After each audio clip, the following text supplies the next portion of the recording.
بسم اللہ الرحمن الرحیم۔ تمام تعریفیں اس خدائے بزرگ و برتر کے لیے، اس کی رحمتوں کے نتیجے میں سانسوں کی آمد و رفت جاری و ساری ہے، اور تمام ہدیہ درود و سلام و نزوات مقدسات کے لیے کہ جن کی تعلیمات کے نتیجے میں سانسوں میں خوشبو تقوی جاری و ساری ہے۔ الحمدللہ الذی جعلنا من المتمسکین بالقرآن العظیم وجعلنا وجعلنا من المتمسکین بولایت علی ابن ابی طالب علیہ السلام، عظم اللہ اجورنا واجورکم بمصابنا بالحسین علیہ السلام، وجعلنا وإیاکم انشاء اللہ من الطالبین بثأرہ ولیہ الامام المہدی من آل محمد علیہم السلام۔ اما بعد، شکر پروردگار شہزادے علی اکبر کہ آج پھر جمع ہوئے برائے ذکر شہزادے علی اکبر، اور آپ کی خدمت میں ایک ادنا سے طالب علم کی حیثیت لیے ہوئے کل اس مقام تک اپنی بات کو مکمل کر رہا تھا کہ ویسے تو کائنات کا ہر انسان چاہتا ہے کہ اس کی اولاد کامیاب ترین انسان بنے، کم از کم ہر انسان کی یہی آرزو۔ اگر خدا اس کو صاحب اولاد کرے تو اولاد اس کی کامیاب ترین قرار، لیکن بہرحال اولاد کی کامیابی میں ماں باپ کا کتنا بڑا دخل ہے، معاشرے کے افراد کا کیا دخل ہے، علم دینے والے افراد کی صلاحیت کا کتنا دخل، یہ تینوں باتیں جمع ہو جائیں تو مولا کا فرمان بن جاتا۔ فرماتے ہیں انسان تمہارے تین باپ ہیں، ایک وہ کہ جو تمہارے نسب کا ذمہ دار بنا یعنی والد، ایک وہ جو تمہارے علم کو تمہارے لیے آسان کرنے کا ذمہ دار بنا یعنی کہ استاد، تیسرا وہ جس نے تمہارے لیے اپنی بیٹی کے رشتے کا انتخاب یعنی قبول کیا تمہارے رشتے کو اپنی بیٹی کے لیے۔ سوچ رہا تھا یہ بات سمجھ میں آتی ہے کہ باپ والد، یہ بات سمجھ میں آتی، استاد باپ سمجھ میں آتی، سسر بھی باپ؟ کیا خالی سسر کا باپ ہونا احترام کے لحاظ سے یا کوئی اور ذمہ داری بھی سسر کی ہوتی ہے؟ صلوات پڑھے محمد وال۔ بڑی عجیب سی چبھتی ہوئی بات میں نے آپ سے کی ہے کہ سسر ہونے کا ایک احترام من حیث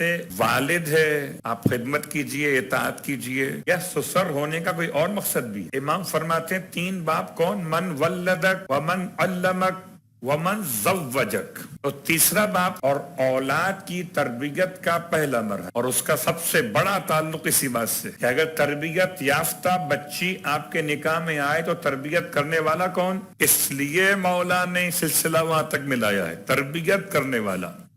اب بہت غور کیجئے، کسی نے سوال کیا تھا عظیم مراجع میں سے مشہور مرجع آیت اللہ خمینی سے، آپ جس قوم کو تیار کرنا چاہتے ہیں اس کے لیے آپ نے کیا قدم اٹھایا ہے؟ کیسے ممکن ہوگا؟ میں الفاظ کو پلٹ دیتا ہوں، اگر آج کوئی سوال کرے کہ ظہور امام زمانہ کیسے ہوگا، کیا سارے آسمان سے آئیں گے، کیا سارے فرشتے آئیں گے، کیا سارے قومیں جن کے لوگ آ کے لڑیں گے انقلاب کے عنوان، یا کوئی ہماری اور آپ کے درمیان سے لوگ نکلنے والے، یعنی کس طرح سے ممکن ہوگا؟ ایک جملہ کافی ہے، جب ان سے کہا گیا تو کہنے لگے مجھے اس بات کی کوئی فکر نہیں ہے۔ کیا مطلب؟ کہ میں نے بچیوں کی تربیت کی ذمہ داری لے لی ہے کہ جن بچیوں کو مستقبل میں ماں بننا ہے، اگر گود تربیت یافتہ ہو گئی تو نسل تربیت یافتہ ہوئی، اور اگر گود تربیت یافتہ نہ ہوئی تو نسل کا تربیت یافتہ ہونا اتنا آسان نہیں ہے۔ لوگ وظیفہ پوچھتے ہیں کہ مولانا اولاد کی اصلاح کے لیے وظیفہ کیا پڑھیں؟ تو وظیفہ پڑھنے والا بات نہیں، وظیفہ ذمہ داری بھی تو ہے۔ صلوات پڑھے محمد وال۔ اپنی بیٹی کی تربیت کیجئے، بیٹی اگر آپ نے تربیت واقعاً ایسی کی کہ خدا اس کے ذریعے سے ایسی نسل کو دنیا میں لے کر آئے، کبھی کبھی ہو سکتا ہے کہ بیٹے بہت معتبر ہوں، لیکن بیٹیوں کا معتبر ہونا اپنے مقام پر بہت اہمیت کا حامل۔ میں مثال پھر آپ کی خدمت دوہرا دیتا ہوں، تو سوچئے گا کہ اگر حضرت فاطمہ کلابیہ کی تربیت ان کے والد نے نہ کی ہوتی یا ان کی ماں نے نہ کی ہوتی تو کیا زمانے کو فاطمہ کلابیہ ملتی؟ اور جب فاطمہ کلابیہ نہ ملتی تو کیا زمانے کو مولا عباس ملتے؟ تو یہ تو خاندان عصمت کی بات نہیں ہے، یہ تو خاندان ولایت کے طریقے صلوات پڑھے۔ تو اللہ کے رسول 3 سال رہ گئے، اب اعلان کرے مالک تو پاک کرے، کیا مطلب پاک نہیں تھے 60 سال تک، پاک رکھے، پاک تھے، پاک رکھے گا۔ 30 سال مولائے متقیان، اللہ اکبر، سب سے زیادہ اگر ترجمہ میں آپ کا والا کروں تو قبلہ سب سے زیادہ بینیفٹ کس کو ملا اس کا؟ مولا حسین کو۔ 57 برس مدت حیات ظاہر ہے اور 3 سال کی عمر میں آپ کے لیے اعلان ہو گیا، اور 54 برس گزارے مولا حسین نے۔ تطہیر کے اعلان کے بعد سب سے زیادہ زندگی گزاری کس نے؟ اور مولا حسین کے بیٹے کے لیے امام جعفر صادق علیہ السلام کو جملہ۔ اور اس جملے کے ساتھ ساتھ ایک اور زیارت کا خاص حصہ آپ کی خدمت بیان کروں گا، اور یہ زیارت نامہ جو ہے ابو حمزہ الصومالی اس کا راوی ہیں۔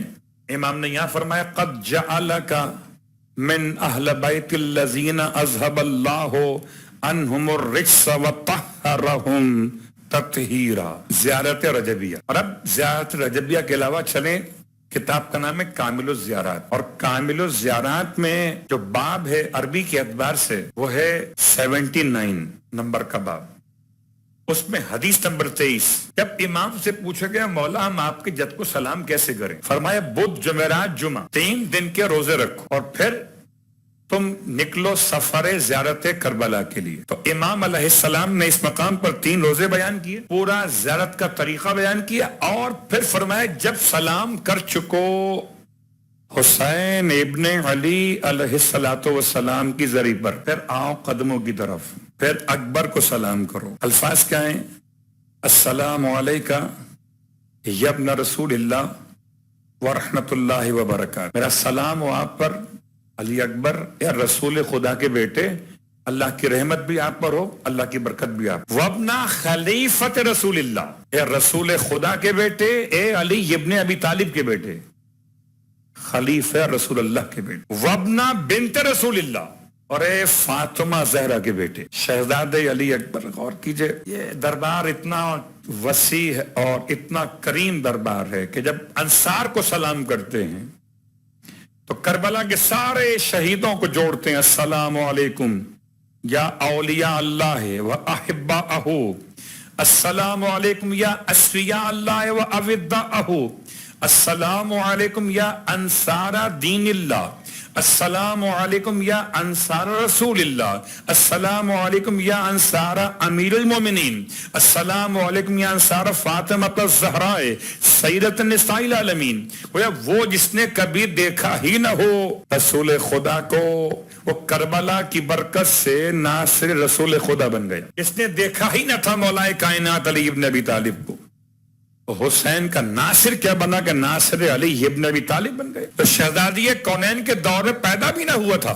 اللہ اکبر۔ اگر کربلا کے شہید سب کے ناصر بنے تو حسین کی اولاد سب سے منسوب ہو، رسول خدا سے بھی، علی ابن ابی طالب سے بھی، اور فاطمہ الزہرا سلام۔ سلام مضاعفتن کلما طلعت شمس او غربت، اور شہزادے یہ سلام آپ پر بار بار ہوتا رہے، دگنا ہوتا رہے، جب تک سورج طلوع ہوتا رہے غروب ہوتا رہے، تب تک یہ سلام آپ پر ہوتا۔ اللہ اکبر۔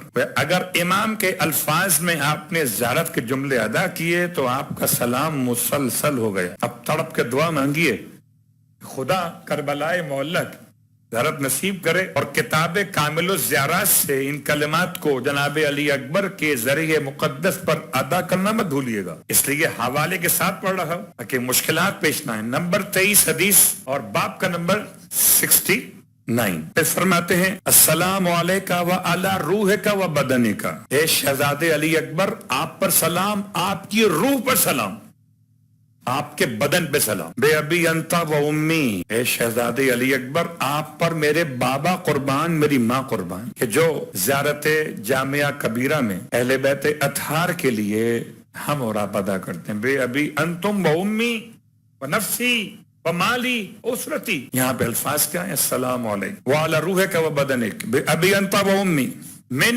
مذبوح مقتول، آپ پر سلام کہ آپ کو ذبح کیا گیا، آپ کو قتل کیا گیا، من غیر جرم، بغیر کسی جرم و خطا۔ اب اگلا جملہ ہے ابی انتا و امی، اے علی اکبر آپ پر میرے ماں باپ قربان ہو جائیں، دموں کا المرتقى بہی الی حبیب اللہ، شاید بہت کم آپ نے سماعت کیا ہو یہ جملہ، آپ پر میرے ماں باپ قربان ہو کہ آپ کا خون بلند ہوا حبیب اللہ تک پہنچا۔ کیا مطلب ہے اس کا؟ ایک جملہ آپ شاید سماعت کر چکے، جناب ام سلمہ سلام اللہ علیہا 10 محرم کو ظہرین کی نماز کے بعد دوپہر کے وقت میں آرام کر رہی تھی. اللہ کے رسول کو حالت خواب میں دیکھا اور پریشان دیکھا. سر پہ امامہ نہیں ہے, گریبان چاک کیے ہوئے, چہرے پر خاک لگی ہوئی, اور آپ کے دستے رسالت میں ایک شیشی, اس میں آپ خون کے قطرات جمع کر رہے. اور جب سلام کر کے پوچھا کہ آپ کا یہ حال, تو ارشاد فرمایا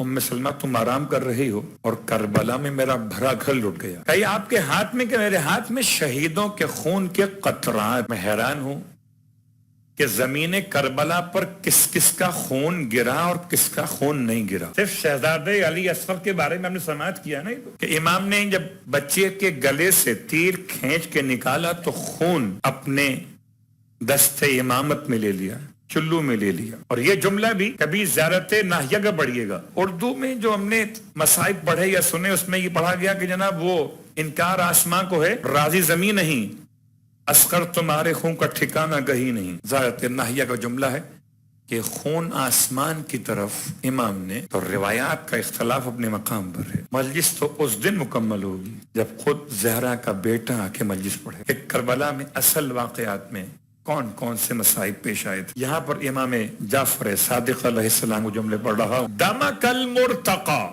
اے علی اکبر آپ کا خون دم, آپ کا خون المرتقی بلند ہوا, ترقی میں چلا گیا. بہی الی حبیب اللہ, اللہ کے رسول کی بارگاہ میں. بے ابی انت و امی, میرے ماں اور باپ آپ پہ قربان. نمبر 3 دفعہ استعمال کیا. بے ابی انت و امی, بے ابی انت و امی, بے ابی انت و امی. شہزادے علی من مقدم بین یدی ابیک, آپ اپنے بابا کے سامنے کھڑے رہے, آپ نے اپنے بابا کی حفاظت کی. ایک ترجمہ, آپ اپنے بابا پر پہلے قربان ہو گئے. یحتسبک و یبکی علیک محترقۃ علیہ قلبہ, اور آپ کے بابا آپ پر ایسے روئے ان کا جو کلیجہ تھا وہ جیسے جل کے رہ گیا. محترق. اب یہاں ایک جملہ آپ کی خدمت میں عرض کر دوں. کل ہم نے ایک بات بیان کی, ابن ریحانۃ رسول اللہ. یہ پورا اشرا جو ہے اس طرح کا ہے کہ اس میں خاص موضوع کے تحت بات ہو رہی ہے. اب اس کو غور سے سماعت کیجئے گا. وابن ریحانۃ رسول اللہ, اللہ کے حبیب فرماتے ہیں الولد ریحانۃ, بیٹا باپ کے لیے ریحانہ, یعنی کہ مثل پھول کے. اللہ کے رسول کی بارگاہ میں مدینہ منورہ کا واقعہ 2 افراد آئے تھے اور دونوں افراد کا ایک تنازع تھا, ایک جھگڑا تھا ایک اونٹنی کے اوپر. ایک کہتا تھا یہ میری اونٹنی ہے اور دوسرا دعوے دار تھا کہ میری اونٹنی. اللہ کے رسول میں سے ایک سے پوچھا کہ تم بتاؤ تمہارے پاس کیا ثبوت کہ تمہاری اونٹنی. اس نے عجیب بات کہتا, یا رسول اللہ میرے پاس ثبوت ظاہراً کوئی بھی نہیں ہے, لیکن میں اتنا جانتا ہوں کہ اونٹنی میری ملکیت ہے, اور اگر ابھی اس کو آپ نہر کروا دیں اور اس کے سینے کو چاک کریں تو اس کے جگر پہ زخم ہو. عجیب بات. اللہ کے رسول دوسرے سے پوچھا کہ کیا اس بات پہ تیار ہو کہ اس کی ملکیت ثابت کرنے کے لیے نہر کی جائے اس کو, کہ مجھے کچھ اشکال نہیں ہے. جب دونوں سے آپ نے مسئلے کو معلوم کر لیا تو پھر نہر کرنے کا حکم دیا. اس اونٹنی کو نہر کیا گیا, اور جب اس کا سینہ کھولا گیا اور جگر نکالا گیا تو جگر پر زخم کے نشان. اللہ کے رسول سوال کیا اس شخص سے جو دعویٰ کر رہا تھا کہ میری اونٹنی ہے, بتاؤ تمہیں کیسے معلوم ہوا اس زمانے کی اس اونٹنی کا جگر زخمی ہے, تمہیں معلوم کیسے ہو؟ کہتا یا رسول اللہ کیونکہ میں اس کا مالک اور میں نے اس کی آنکھوں کے سامنے اس کے بچے کو نہر کیا. جب میں نے اس کے سامنے, ویسے یہ بات شرعاً مکروہ ہے کہ کسی حیوان کو اس کے ہم جنس حیوان کے سامنے نہر یا ذبح نہ کیا جائے, لیکن یا رسول اللہ جب میں نے اس کو نہر کیا اس کے بچے کو تو اس نے ایک مرتبہ آسمان کو دیکھ کر ایسے چیخ ماری تھی جس سے کلیجہ زخمی ہو. امام فرماتے ہیں شہزادے علی اکبر وَيَبْكِي عَلَيْكَ, آپ کے بابا آپ پر روئے محترقہ, جیسے کوئی وہ روئے جس کا جگر زخمی ہو گیا. عَلَيْكَ قَلْبُهُ يَرْفُ یرفع دمک بکفہ الی اعنان السماء. اب یہ عجیب جملہ ہے جو بہت کم ممبروں سے جناب علی اکبر کے بارے میں پڑھا اور لوگ کے پڑھتا ہوں. یرفع دمک, بلند کیا آپ کے بابا نے آپ کے خون کو الی اعنان السماء, جانب آسمان. شہزادے علی اکبر کے خون کو امام نے اپنے چلو میں لیا. اب ایک سوال ذہن میں آتا ہے کہ وہ اتنا سارا خون بہا ہوگا کہ ممکن ہے کہ چلو میں آ گیا ہو تو ٹھیک ہے، مادی لحاظ سے آپ پریشان ہو جاتے ہیں، ایسا ممکن نہیں، لیکن خون کی قسمیں ہیں. ایک خون وہ ہے جو یہاں سے نکلتا ہے، وہ الگ ہے. ایک خون وہ ہے جو انسان کے جسم میں کسی مقام سے نکلتا ہے. آنکھ سے نکلے الگ بات، کان سے آئے وہ الگ بات، ناک سے آئے وہ الگ بات، منہ سے آئے وہ الگ بات. انسان کے کسی اور مقام سے خون بھائی وہ الگ بات. لیکن کتنا خون جگر میں ہوتا ہے. تو یہ جملہ اور آپ کے جو ذہن میں روایت موجود اس کو ملاتے ہوئے امام فرماتے ہیں یرفع دمک بکفہ، آپ کے بابا نے اپنی ہتھیلی میں آپ کے خون کو لیا، یرفع اور بلند کیا. کیا بلند کیا؟ الی اعنان السماء، گویا خون علی اکبر کو دو ہستیوں نے لیا، ایک رسول خدا نے اور ایک مولا حسین نے، اور لے کر جانب آسمان بلند کیا. اب وہ جملہ عجیب ہے جو لکھا مقاتل کے علماء نے کہ اوپر سے ایک قطرہ بھی نیچے نہیں آیا. گویا سرکار سید الشہداء نے اپنے جوان کے جگر کا خون خدا کی بارگاہ میں ہدیہ پیش کیا. اللہ اکبر.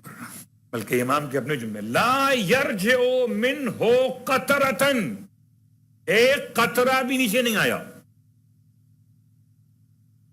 یعنی پروردگار عالم نے قربانی علی اکبر کو، کیا جملہ استعمال کرو، کہیں وہ بیٹا تھا جوان چھری کے نیچے لٹایا جناب ابراہیم نے، خدا نے اوپر سے گوسفند کو بھیجا اور اسماعیل کو بچا لیا گیا.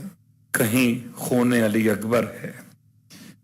شاید اس بات کو آپ اس انداز سے سمجھیے، جب امام نے اکبر کو روانہ کیا تو گواہ کس کو بنایا تھا؟ قاسم کو بھیجا تھا. تو قاسم کو روانہ کرتے ہوئے آپ نے اللہ کو گواہ نہیں بنایا تھا.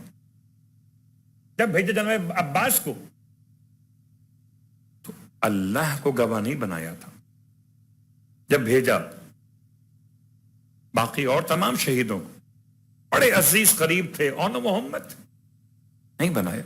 اکبر کو جو بھیجا تو خدا کو گواہ بنایا. اور امام فرماتے ہیں کہ شہزادے علی اکبر، آپ کا خون آپ کے بابا نے چلو میں لیا اور جانب آسمان بلند کیا، اور وہ خون آسمان کی طرف ایسا بلند ہوا کہ ایک قطرہ بھی زمین پر واپس نہیں آیا. وَلَا تَسْكُنُوا عَلَيْكَ مِنْ أَبِيكَ زَفْرَةً، اور آپ کے بابا کو سکون نہیں ملتا تھا، چیخیں مار کے روتے تھے. میں نے آپ سے وعدہ کر لیا تھا کہ میں شہزادے علی اکبر کے جسم مقدس پہ جو مولا حسین کی مرثی ہے وہ آہستہ آہستہ بیان کروں گا. بس آج کی حد تک بات کو یہاں روکتے ہوئے، بڑا مشکل کام ہے. خدا آپ کو سلامت رکھے. اکبر کے غم میں رونے والوں، اکبر نے انگور مانگے تھے نا، حسین نے انگور دے دیے تھے. موسم نہیں تھا، ستون مسجد سے امام نے انگور کھلا دیے اکبر کو. اللہ ولعنت اللہ علی القوم الظالمین وسیعلم الذین ظلموا حی منقلب ینقلبون. بار اللہ واسطہ محمد و آل محمد کا ہماری اس عبادت کو اپنی بارگاہ میں قبول و مقبول فرما. بار اللہ واسطہ محمد و آل محمد کا پروردگار تمام مانگنے والوں کی مرادیں پوری فرما. بار اللہ واسطہ محمد و آل محمد کا پروردگار کوئی غم نہ دے سوائے غم آل رسول کے. پروردگار شہزادے علی اکبر کا واسطہ پروردگار ہمارے گناہوں کی مغفرت فرما. شہزادے علی اکبر کا واسطہ پروردگار تمام جوانوں کی تربیت اور تعلیم کی تمام ذمہ داریاں ہم سب کو اٹھانے کی توفیق عطا فرما. بار اللہ واسطہ محمد و آل محمد کا وقت ظہور امام بہت قریب ہے. اس سے پہلے کہ زہرا کا بیٹا آواز دے لے، ہماری سماعتوں کو پاکیزہ کر دے. اس سے پہلے کہ امام بلائے مالک، ہمارے اعضاء و جوارے کو مضبوط بنا دے. اس سے پہلے کہ امام آواز دے مالک، ہماری آنکھوں کو ظہور امام کے لیے، زیارت امام کے لیے اس قابل بنا دے کہ امام کے چہرے کی زیارت کر سکے. بار اللہ واسطہ محمد و آل محمد کا مرنے سے پہلے کربلا معلیٰ کی زیارت نصیب فرما. مرنے کے بعد کربلا والوں کی شفاعت نصیب فرما. جنت میں کربلا والوں کے قدموں میں غلاموں کو جگہ نصیب فرما، امام زمانہ علیہ الصلوۃ والسلام کے ظہور میں تعجیل فرما،